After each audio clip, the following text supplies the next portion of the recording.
Details about the suspect charged in the deaths of 4 University of Idaho students 7 weeks ago. CNN has learned that Bryan Kohberger's father was with him as he drove cross-country from Washington State to Pennsylvania. Police were tracking him the entire time. The suspect's lawyer speaking to CNN about the 4 murder counts his client is facing. He's doing okay. He's shocked a little bit. Obviously, he's calm right now.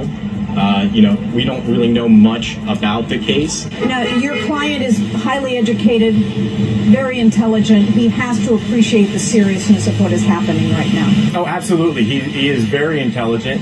In my hour conversation with him, that comes off. I can tell that. And he understands where we are right now. Investigators honed in on Kohberger by tracking his car and through DNA evidence, according to law enforcement sources.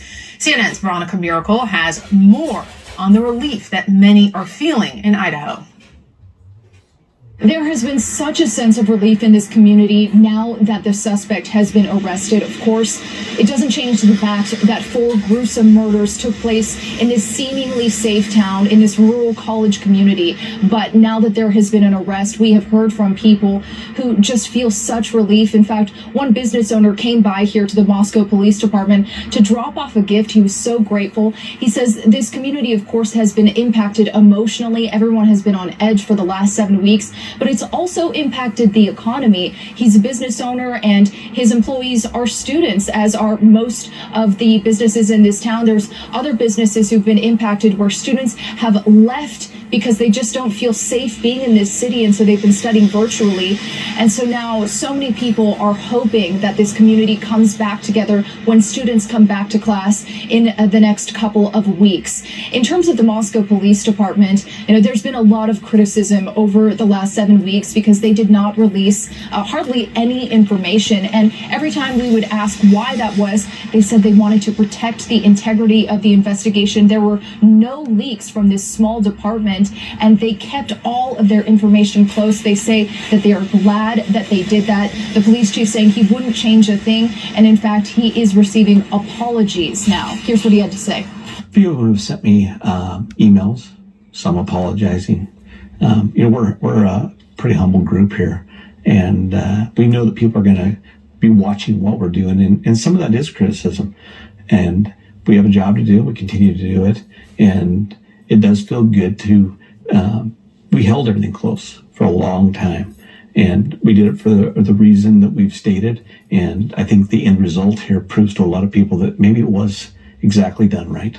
Bryan Kohberger remains in Pennsylvania right now, but he has an extradition hearing coming this Tuesday. His public defender has told CNN that he is going to waive his right to that extradition hearing, and so he could be back in this state as early as Tuesday. I asked the police chief how long that process will take. He says it could be a couple of days. It could be as early as Tuesday. When he arrives back here, he will go to the Latah County Jail.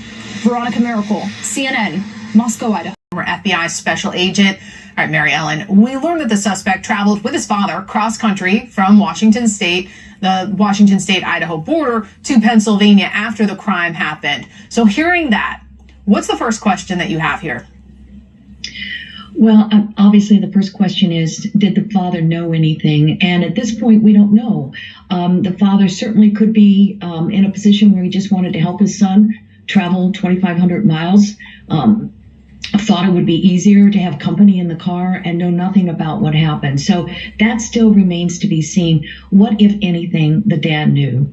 And police have been very tight-lipped about whether this alleged criminal knew the victim. So what would you be looking into to start to dig into that question? I'd start to look at, and I know that they are looking at this, from social media to casual contacts that the offender, in this case the suspect, had with these victims. And it could be very minor. It doesn't have to be an ongoing contact where they meet for coffee or they go out to dinner. It doesn't have to be anything that formal. It can be a very casual contact that is made. And to the victims, it would have been like, yeah, I think I saw him walking down the street. But to the offender, in this case the suspect, It could have been far more significant to include developing what we call intelligence on the victim, finding out what they're about, how they walk, what they say, what their voice sounds like. So the investigators are going to be looking for formal contacts, but also very, very informal contacts. And if you were in a room with him, sitting across from him, what kind of questions would you be asking him at this point in the investigation? You know what? That's such a great question. And I would not be asking him any questions. I would simply be in there and I would be listening. And I would ask him to tell me about himself. Tell me about everything about you. Tell me about what makes you tick. Tell me about what you're studying. Tell me why you're interested in the criminal mind. And then I would listen. I would not be asking questions. Mary Ellen O'Toole, great insight. Thank you.